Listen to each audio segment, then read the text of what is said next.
మెదక్ డిపోలో ఆర్టీసీ కార్మికుల ఆధ్వర్యంలో నిరసన కార్యక్రమం చేపట్టారు.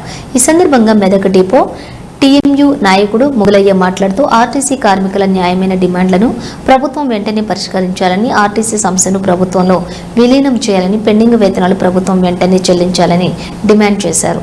ఈ కార్యక్రమంలో టీఎంయూ యూనియన్ నాయకులు, ఆర్టీసీ కార్మికులు తదితరులు పాల్గొన్నారు.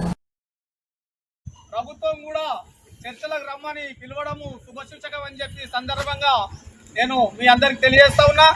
మరి చాలా మట్టుకు సమ్మె కాకుండా ప్రభుత్వము చొరవ తీసుకొని చిత్తశుద్ధితోని మన నాయకులతోని మనతో చర్చలు జరిపి మన న్యాయమైన డిమాండ్లను నెరవేర్చి సమ్మెను నివారించాలని చెప్పి సందర్భంగా మెదక్ డిపో కార్మికుల పక్షాన డిమాండ్ చేస్తా ఉన్నాం.